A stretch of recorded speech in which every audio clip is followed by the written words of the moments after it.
Boa noite, pessoal. Como é que vocês estão? Tudo bem? Antes da gente continuar esse vídeo aqui, eu quero fazer uma pequena resposta, mas não para esse imbecil, porque ele não merece, não. Tá? Esse idiota aqui, esse cretino que vive fazendo arruaça na cidade dele, aí, que está até sendo deve ser processado por desacato à autoridade, ele tem esse costume, ele gosta de desacatar as autoridades, né? Esse cara que se acha esperto, que é um porcaria, nem sei o que esse cara é formado, deve viver disso, né? Eu não, sou tenente-coronel de carreira, tá? E o dia que o maior inimigo do Brasil for as Forças Armadas, vocês estão ralados, porque com as Forças Armadas ninguém pode. Esse palhaço aí vive nesse país que todo mundo pode falar o que quiser, mas ele, para mim, essa bandeira dele aí, por trás é vermelha. Porque o que ele quer fazer? Ele quer jogar a opinião pública contra as Forças Armadas. Se isso não é coisa de PT, eu não sei do que é mais, tá certo? Portanto, eu, como tenente-coronel, como integrante das Forças Armadas, como brasileiro, patriota, vou continuar defendendo o meu Brasil, vou gastar o meu tempo falando de coisas pertinentes, tá? E não inventando história da carochinha e palhaçada e babaquice para inglês ver, tá certo? No caso, para brasileiro maluco ver, né? Tá cheio de maluco no canal dele. Eu sei, na internet os malucos só querem gente maluca assim, entendeu? Mas tá certo, se ele acha que o maior inimigo chama-se Forças Armadas, por que ele tá livre falando isso? Por que ele tem direito de falar isso? Porque se fosse, ele estaria preso. As Forças Armadas teriam prendido ele estaria lá algemado e estaria num pau de arara, né? Mas não é verdade. Tá? Assim, esses tipos de gente, de gentinha, fica criando informações para vocês falsas. Esse é o verdadeiro fake news. Dizer que o Brasil é inimigo das Forças Armadas. O inimigo do Brasil chama-se Forças Armadas. Sabe para quê? Para fazer você querer ir lá assistir, para saber o que você está falando. Você foi lá, já deu um like, porque tem muita gente falando mal das Forças Armadas atualmente, isso é uma tristeza, né? Aí você já fica lá que nem um babaca, pronto, ele já ganhou dinheiro. Então, ele só faz por isso. Porque razão mesmo, esse palhaço não tem nenhuma. É um lixo, né? Já está sendo aí processado por direção perigosa. Tem um monte de gente que fala que é o da Lacrolândia. Ele vai continuar lacrando, falando as besteiras dele. Por isso eu peço para o pessoal do meu canal que não me aponte quando esse imbecil estiver falando besteira, porque para mim tanto faz como tanto fez. Sabe por quê? Porque eu não sou um ignorante e não vivo disso.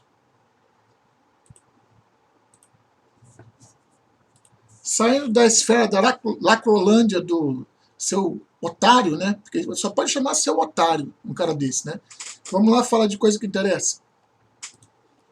Então, sobre a situação do presidente naquela relação do processo do seu Moro, né? Esse cara, esse Mizuka, deve ser seguidor do Moro, imagino. É por isso que ele não gosta de presidente, não gosta da gente, por quê? Não gosta dos militares, por quê? Porque o Moro não gosta, então ele deve ser seguidor do Moro. Né? Vamos lá.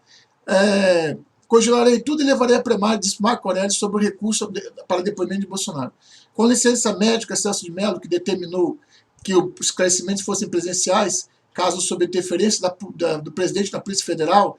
Gente, eu vou pedir para o pessoal do Jovem Pan para escrever direito. Presidente na Polícia Federal foi encaminhado para Marco Aurélio, e segundo ministro mais velho do STF.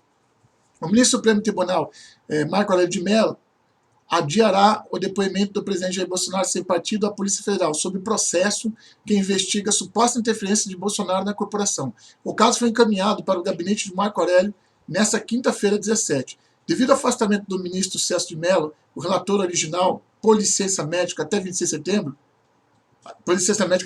setembro, a Jovem Pan, o ministro afirmou que irá congelar, ou seja, parar todo o processo até julgar o pedido da Advocacia Geral da União, para que o depoimento do presidente seja por escrito, conforme protocolado nesta quarta-feira, 16. Tem um absurdo maior nesse texto aqui. A decisão pela declaração presidencial foi determinada pelo ministro Celso de Mello e a PF intimou a defesa de Bolsonaro para que o depoimento fosse entre 21 e 23, ou seja, semana que vem. Abre aspas. Isso para o ministro Marco Aurélio de Mello, tá? Abre aspas. Não sou adepto à autofagia. Autofagia é quando você come, quando você engole o seu próprio povo, ou você mesmo, né? Quando você devora. No caso, ele está falando aí que ele não gosta de caçar ou cessar ato de colega, tá? Não caçarei ato de colega, do meu colega, mas congelarei tudo e levarei a plenário, afirmou o ministro. Celso de Mello negou na semana passada que o presidente realizasse o depoimento de forma escrita. O decano também afirmou que a defesa do ex-ministro poderia acompanhar o depoimento e fazer perguntas. Abre aspas, considerada a notícia da intimação para a colheita do depoimento entre 21 e 23 de setembro próximos, cumpre, por cautela, suspender a sequência do procedimento, de forma a preservar o objeto do agravo, intento e viabilizar a manifestação do Ministério Público Federal. Determina a suspensão da tramitação do inquérito até que a questão seja submetida a pleno, tendo em conta a garantia constitucional do contraditório. Abro vista ao Procurador-Geral da República para se manifestar, querendo manifestar-se sobre o recurso, afirmou Marco Aurélio na decisão. O inquérito foi aberto em abril, após a acusação de Moro de que o presidente buscava interferir nas operações e nomeações na Polícia Federal. A AGU justificou o pedido para enviar respostas por escrito devido à decisão dada em 2017 pelo ministro Luiz Roberto Barroso, permitindo que o então presidente Michel Bolsonaro, meu Deus, é de brincadeira, hein, Jovem Pan? Michel Bolsonaro prestasse depoimento por forma de texto em uma investigação que era alvo. Abre aspas, note-se, não se roga aqui concessão de nenhum privilégio, mas sim um tratamento rigorosamente simétrico àquele adotado pelos mesmos atos e circunstâncias absolutamente idênticas em precedentes muito recentes dessa mesma egrégia, Suprema Corte, afirmou a AGU ao STF. Então, gente, como vocês podem ver, então, o ministro Marco Aurélio Mello congelou o pedido, né, que o depoimento do presidente fosse presencial. Na live, o presidente falou sobre isso. Vamos dar uma olhada? Bem, pessoal, deve estar acompanhando um caso particular, né? Eu fui acusado um tempo atrás pelo ex-ministro Sérgio Moro de interferir na Polícia Federal. Essa acusação dele. Certo? E até disse na época ele que naquela sessão nossa reservada, né, estaria ali as provas de interferência na PF. Bem, infelizmente, né, esse vídeo o ministro Celso de Mello divulgou, infelizmente, era para divulgar apenas, segundo o pedido nosso, o que interessasse para o processo, divulgou tudo, 29 palavrões ali, mas a maneira de eu conversar ali, desabafar muitas vezes, e não se achou nada ali. Agora o inquérito continua e o ministro relator Celso de Mello queria que eu depusesse de forma presencial, respondendo perguntas para 2 advogados do Moro e mais o próprio Sérgio Moro. Tá certo? O Moro tem que perguntar nada para mim, ele tem que dizer, olha assim, ó, você, ou Vossa Excelência, né, ou o senhor, como nós acertamos um tempo atrás, interferiu aqui, fez isso, fez aquilo, porque isso aí te rebate rapidamente. Olha, 30 dias antes de ir embora, ele deu uma entrevista dizendo que eu nunca havia interferido na Polícia Federal. Tá certo? Mas tudo bem, então eu entrei com recurso, no dia de ontem, por volta das 10 da noite. Como o ministro Celso de Mello está de licença médica, o ministro Marco Aurélio deu uma liminar hoje, suspendendo tudo nesse inquérito, né, até que o meu pedido, né, de ser ouvido por escrito, como já aconteceu no passado com presidentes que me antecederam, valesse para mim também. Então tem que valer para todo mundo, né? Então o pleno do Supremo vai decidir, eu não sei quando, está na mão agora do ministro Fux, pautar isso daí, e daí, se Deus quiser, a gente enterra logo esse processo aí e acaba com essa farsa, né, desse ex-ministro da Justiça de me acusar de forma leviana. Ou melhor, ele alega no depoimento dele, o Sérgio Moro, que não me acusou, ele trouxe fatos. É uma brincadeira, né? Uma brincadeira. Trouxe fatos e cabe agora ao MP, ao Supremo, aprofundar as investigações. Pô, tá de brincadeira esse Sérgio Moro, né? Mas tudo bem. Ainda sobre assuntos ditos na live ali, hoje, no dia de hoje, dia 17, né? Eu devo publicar isso aqui um pouco mais tarde. O presidente da República também falou sobre a situação da volta às aulas, né? Então, Bolsonaro disse que as escolas não deveriam ter parado durante as aulas presenciais na pandemia. Segundo o presidente, pesquisas já mostraram que a possibilidade de óbitos de crianças por Covid-19 é quase nula. Mas aí os especialistas falavam de vetor, de transmissão, etc., né? Aí é o seguinte, O que é que eu vou falar para vocês? Vamos ver aqui a matéria aqui sobre o presidente, vamos lá. Então, o presidente da República, Jair Bolsonaro, nessa quarta-feira, e repetiu hoje no dia 17, vocês vão ver na live, que as escolas não deveriam ter parado na pandemia. Segundo ele, o Brasil é o que tem mais tempo de sala de aulas fechada. Eu acho que é a Argentina, mas tudo bem. O presidente criticou os gestores e lembrou que as pesquisas já mostraram que a possibilidade de óbitos de crianças por Covid-19 é quase nula. Abre aspas, presidente. Não tínhamos por que fechar as escolas, mas as medidas restritivas não estavam mais nas mãos da presidência da República. Somos um país com o maior número de dias de lockdown. Por isso que eu falei, eu acreditava que era na Argentina, nas escolas. Isso é um absurdo, afirma. A indefinição sobre a abertura das escolas preocupa os pais, alunos e professores e divide especialistas, que vêem risco menor para os alunos mais velhos. Em São Paulo, parte da rede estadual abriu apenas para transportes e reforço. No entanto, na capital, todas as escolas continuam fechadas na perspectiva de retomada do ensino. A Prefeitura pretende anunciar nesta quinta-feira, 17, os resultados de mais um inquérito sorológico de alunos da rede municipal. Com isso, o prefeito Bruno Covas deve confirmar também se as unidades poderão realizar atividades extracurriculares a partir de outubro. Abre aspas, estamos avaliando. Teremos mais uma reunião com a Secretaria de Saúde e da Educação para poder avaliar as várias ideias que é aprovado ou não pela Vigilância Sanitária. Aí o presidente, na live dele, se manifestou sobre esse assunto também. Vamos ver? Volta às aulas. Ontem nós demos posse em definitivo, né, como titular da pasta da saúde ao general Pazuello. Acredite, né? O Pazuello é uma unanimidade, né? Eu nunca vi, não vi nenhum governador ainda, até me surpreendeu, não vou dizer o nome aqui, 2 governadores elogiaram o Pazuello, me surpreendeu, né, certo? Tá certo? Alguns até falam, né? O Pazuello vai indo muito bem apesar do presidente. É a mesma coisa, o Flamengo foi campeão apesar do Jesus.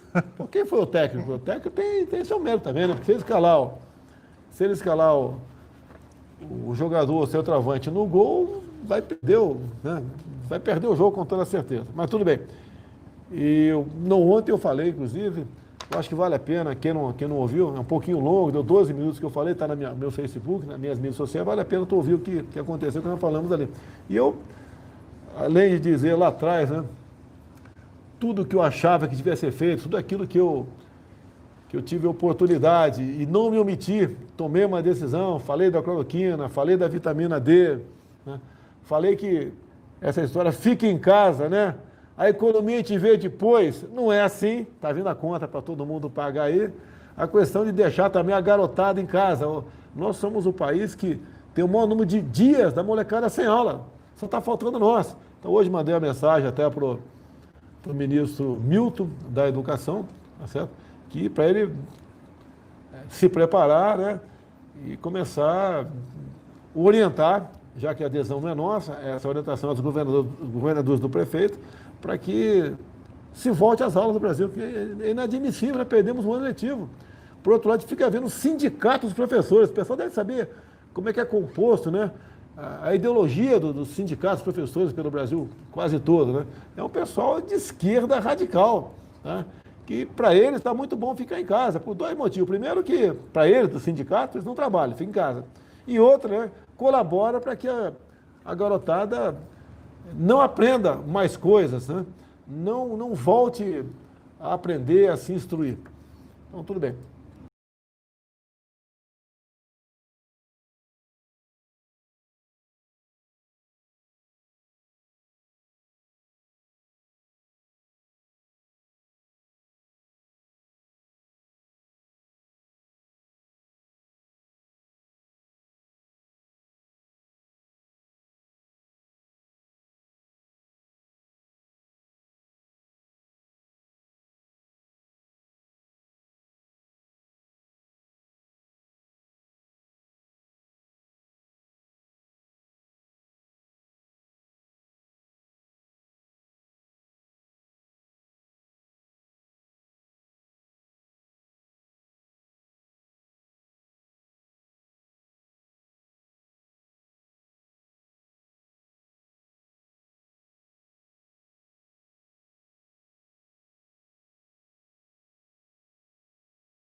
Bom, pessoal, mais uma vez, vamos continuando aqui. Câmara do Rio vota nessa quinta o impeachment de Crivella, suposto por QG da propina. Prefeito do Rio de Janeiro é acusado de participar de um esquema de corrupção na administração municipal. A Câmara do Rio de Janeiro se reúne mais uma vez nesta quinta-feira para discutir a abertura do processo de impeachment contra o prefeito Marcelo Crivella. O presidente da casa, vereador Jorge Felipe, acolheu, nas últimas horas, um novo pedido feito pelo PSOL, que quer a abertura do processo contra o prefeito, acusado de participar de um esquema de corrupção na administração municipal. O caso é conhecido como QG da propina. Inclusive, na semana passada, um mandato de busca e apreensão foi cumprido no apartamento dele na Zona Oeste. A polícia e o Ministério Público apreenderam documentos e celular dele, que tenta anular, apreenderam documentos e celular dele, que tenta anular a operação no STJ. No entanto, o desembargador que autorizou a operação disse que o prefeito teria ciência e eventual participação no esquema de corrupção na administração pública. A votação da abertura do processo está marcada para o fim da tarde no plenário da Casa. A chamada admissibilidade depende de apenas a maioria simples da Casa, que tem 50 deputados, e o presidente, que não vota. Eu acho que ele só vota para desempatar.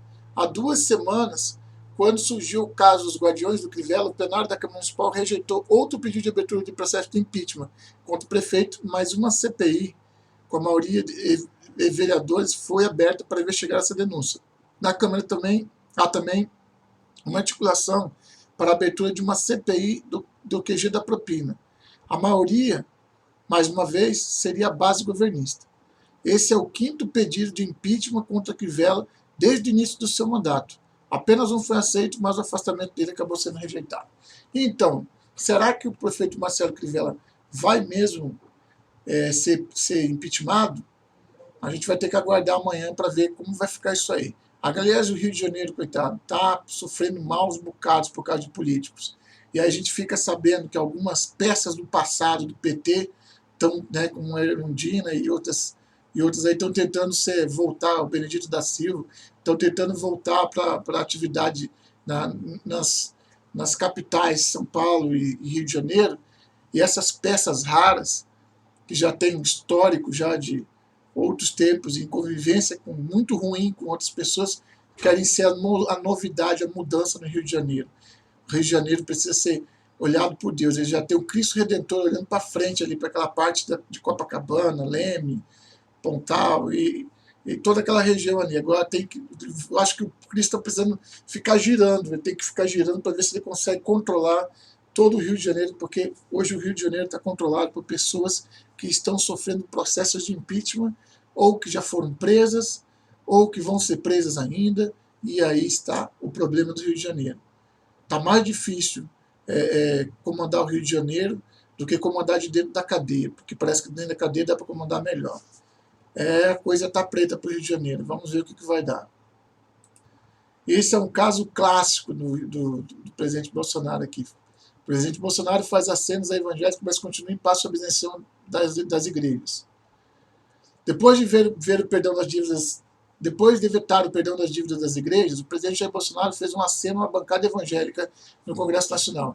Ele ofereceu um almoço no Palácio do Planalto na quarta-feira 16 e convidou parte da bancada. No entanto, na saída, o humor dos participantes não era dos melhores. O motivo é que não se chegou a uma solução para a possível derrubada do veto presidencial à isenção das igrejas, o que desagradou parte da bancada. Segundo o deputado João Campos, no entanto, não tem muito o que se discutir, uma vez que se avalia que a lei é clara ao definir a imunidade tributária das igrejas, apesar do entendimento do governo que a imunidade atinge impostos, não contribuições e taxas como a CLL, a contribuição social sobre lucro líquido e a previdenciária. A dívida das igrejas perdoada pelo Congresso, cujo perdão foi vetado pelo presidente, chega a 1 bilhão. O deputado Cezinha Madureira, no entanto, explicou que mesmo recomendando ao Congresso que derrube o veto, o presidente Jair Bolsonaro demonstra uma preocupação que é compartilhada por parte da bancada. Segundo ele, é preciso deixar muito claro o entendimento sobre o tamanho dessa imunidade tributária. Para pacificar essa questão, o presidente defende a elaboração de uma proposta de emenda à Constituição para definir o alcance adequado das igrejas na questão tributária. A área econômica, que pede apoio para a criação do novo imposto, vinha sinalizando que poderia apoiar um projeto de imunidade total se a bancada apoiasse a proposta de criação do chamado imposto digital, que está sendo comparado à antiga CPMF. O deputado João Campos, no entanto, já descarta a possibilidade da troca de benefícios. A bancada evangélica se reúne na semana que vem para discutir a questão. Mesmo com desentendimentos e o mal-estar criado com o veto, a avaliação é de que o presidente conseguiu evitar um desgaste maior ao recomendar que o Congresso derrube e afirmar que o governo busca uma solução para o problema.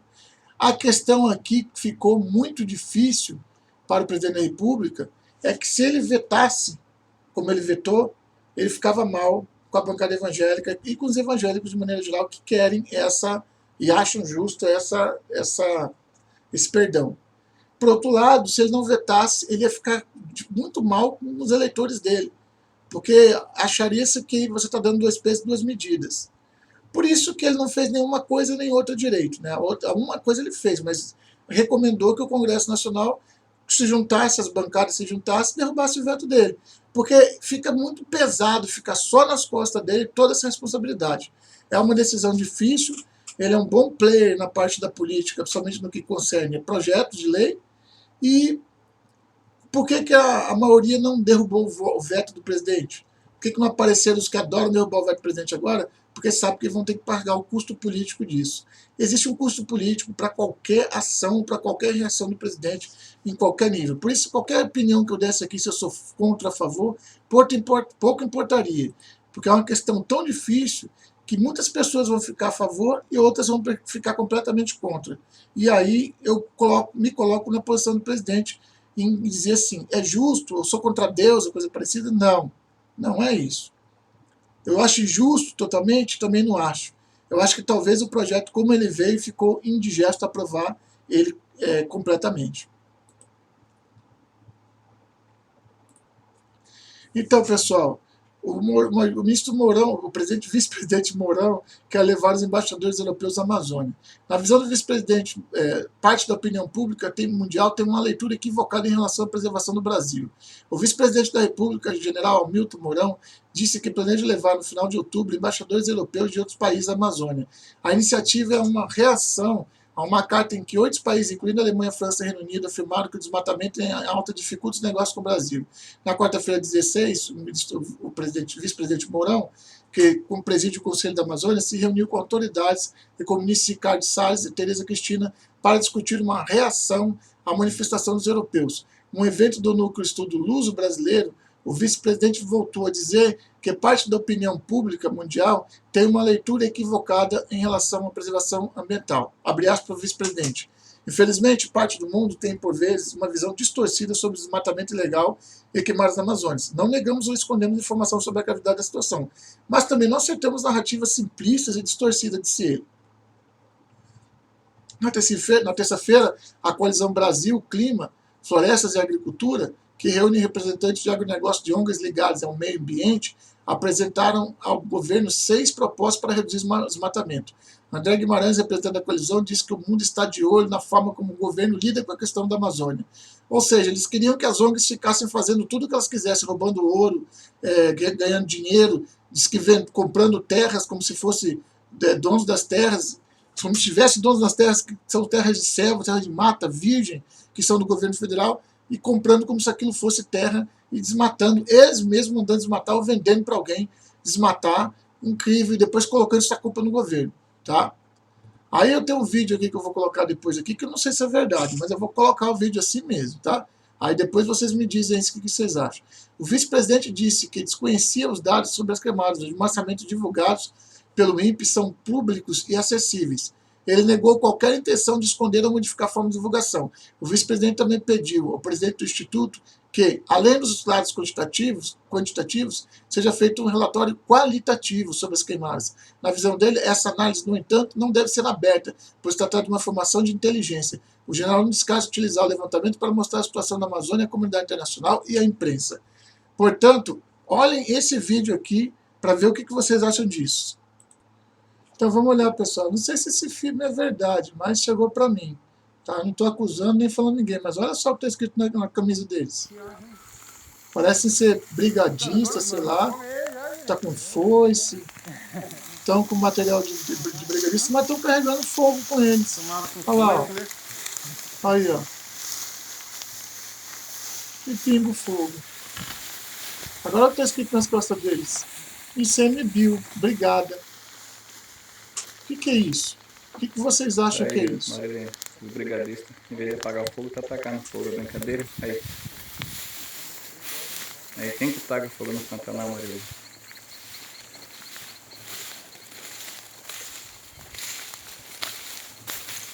Olha aí, olha, os caras não fazem nem Maria? questão de... Esse que é brigadista, né? O herói do fogo, né?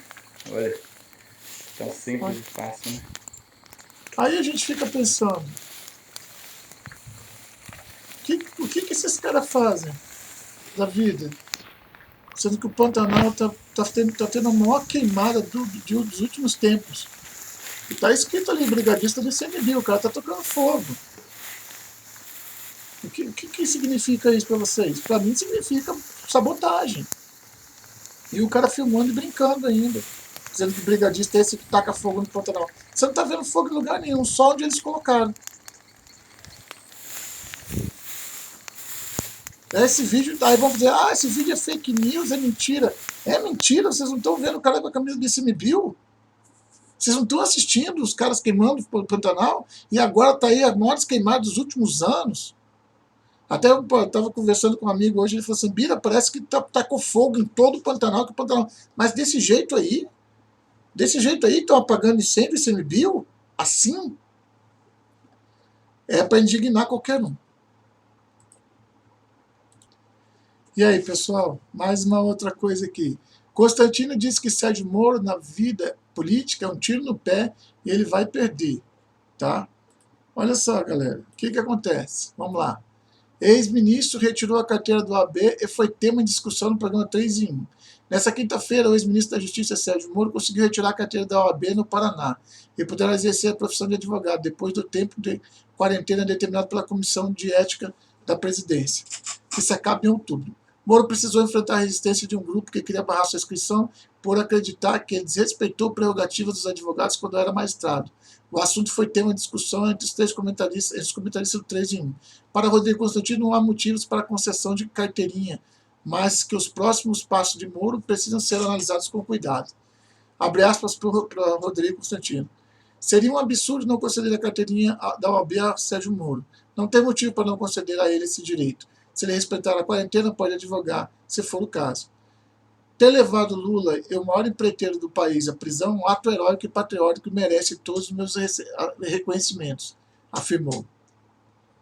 Eu desejo que ele vá por esse caminho da advocacia, já que ele abriu a mão da magistratura para entrar no governo e saiu daquela maneira sem explicações que parecem plausíveis para quem está de fora. Acho que se ele tentar a vida política com esse carisma todo, é um tiro na água. Ele vai ser derrotado. Ele continua como colunista do antagonista, é uma mancha no círculo para alguém tão vaidoso que saiu do governo para preservar sua bibliografia. Desejo que ele resgate um pouco de sua história e siga por um caminho do direito. Alguma coisa ligada a essa área. Porque ele tem conhecimento, mostrou coragem como juiz e poderá ser um bom advogado. Como colunista, é um político, até aqui, um fiasco, finalizou. Os companheiros das bancadas Thaís Oyama e Josias de Souza também concordaram com a emissão da carteirinha para o ex-ministro. Abre aspas. Eu só acho que não vai ser fácil para ele arrumar um cliente. Não por falta de conhecimento, mas imagina, ele fez tantos inimigos, inclusive no STF, que eu penso, dois pontos, quem vai se atrever a ser cliente dele? Pobres não serão, ele vai advogar para ricos, e esses ricos estão enrolados na Lava Jato. Acho que contratá-lo como advogado será mais um risco do que uma vantagem, disse Oyama. Gente, a verdade é a seguinte, o futuro do ministro Moro, ex-ministro Moro, ex-juiz Moro, ele está juntando um monte de ex para a biografia dele, é incerto. Agora vamos ver o que vai acontecer com ele quando ele perder a gorda mesada que ele ganha como ministro para cumprir o tempo de quarentena dele. Os capítulos do Moro ainda estão por vir ainda, e depende muito do que vai acontecer com esse processo do presidente da República.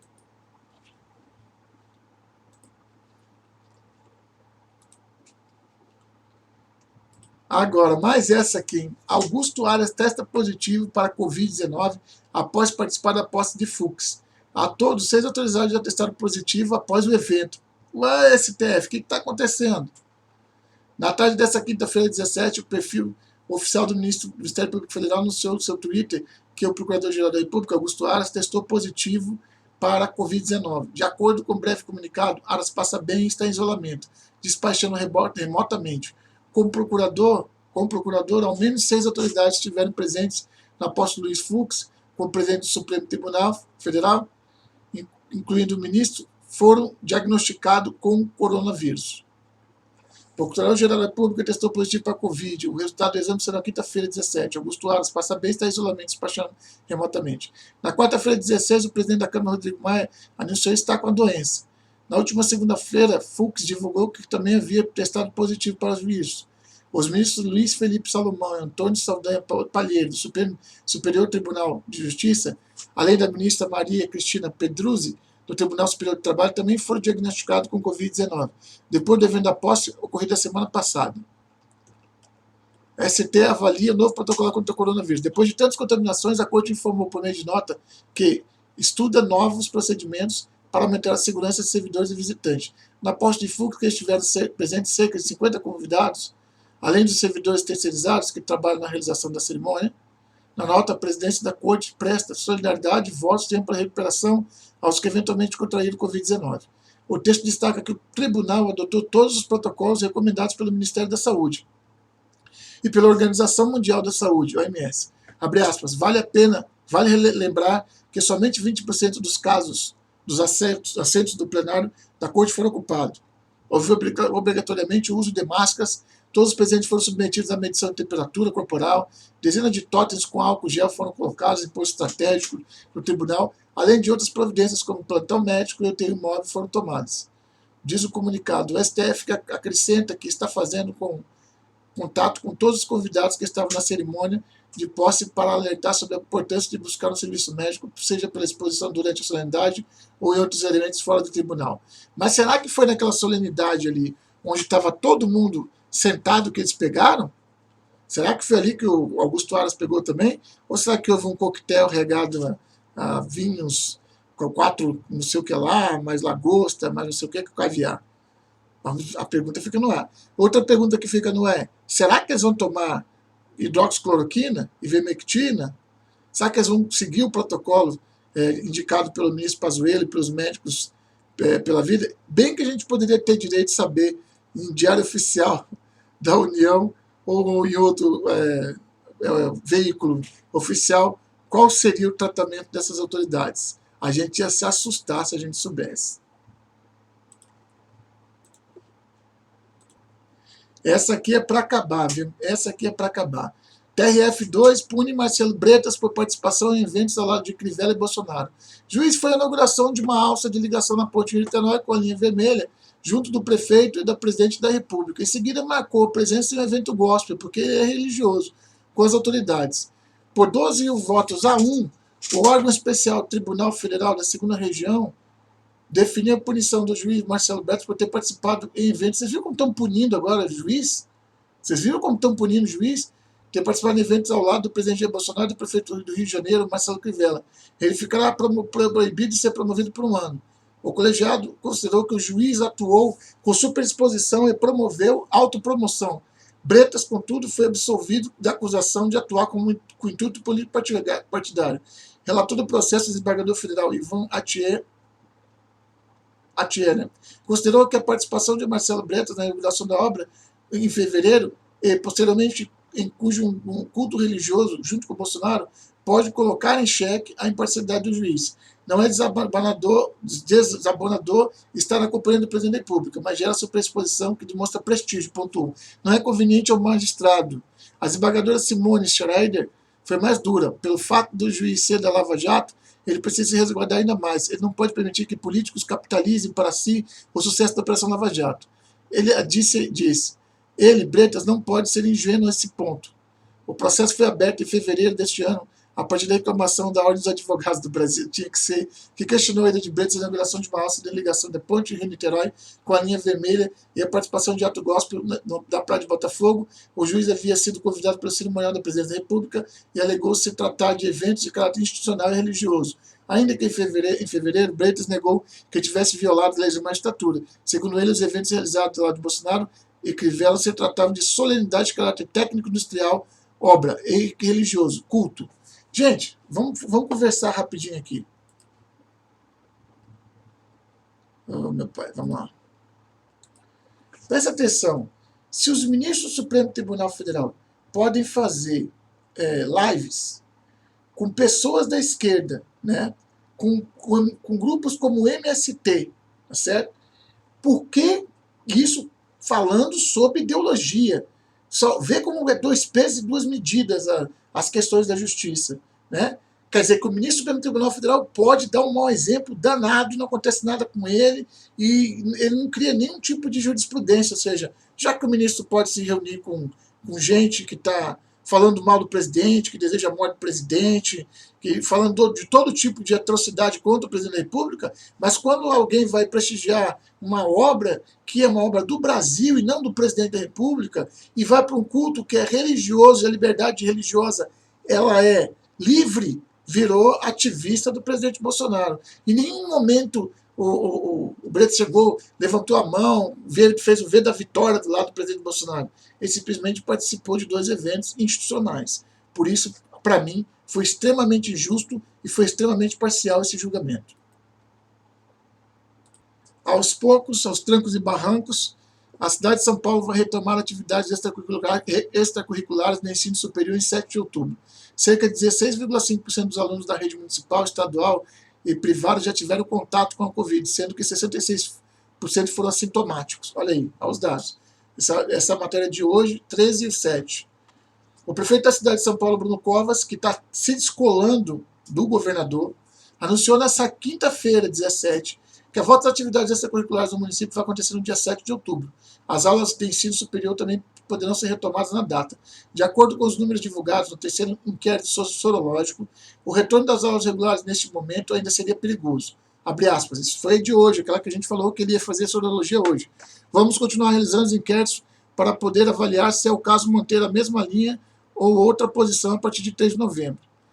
Entende-se por atividades extracurriculares, aulas de música ou línguas, por exemplo, cerca de 16,5% dos alunos da rede municipal, estadual privada, 200.444.242 pessoas, já tiveram contato com Covid-19, sendo que 66% deles foram assintomáticos. Entre os adultos, o número que ficaram doentes e não tiveram sintomas é cerca de 40%.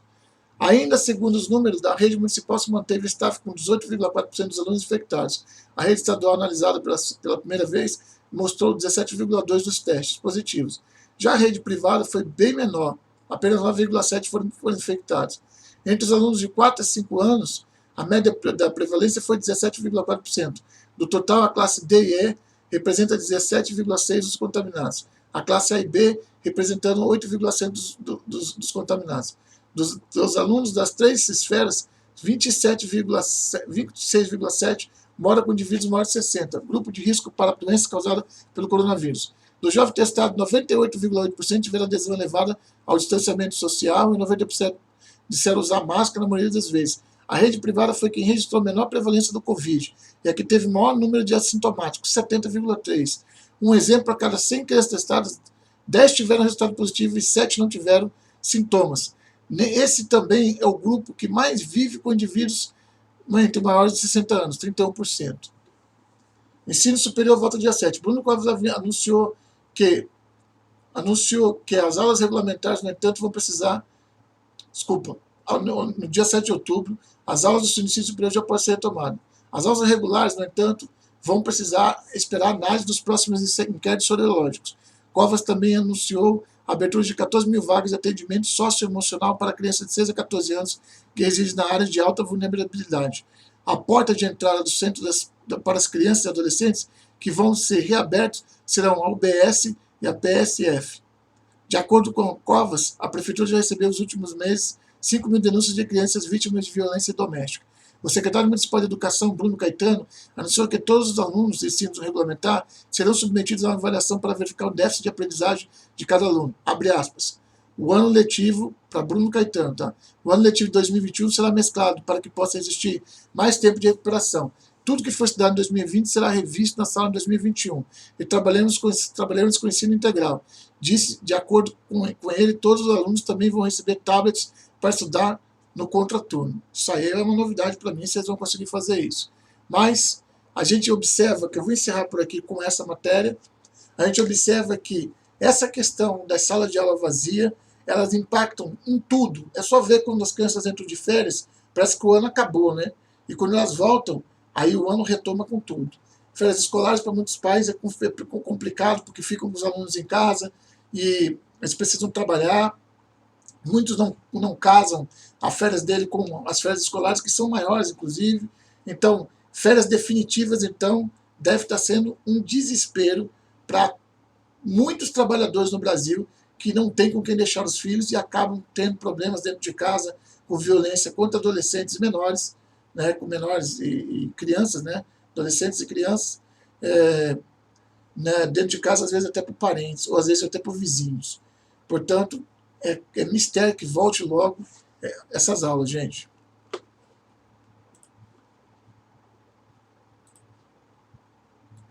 Para finalizar, eu deixo um videozinho aqui do WhatsApp que eu achei muito interessante e muito top. Vamos assistir ele.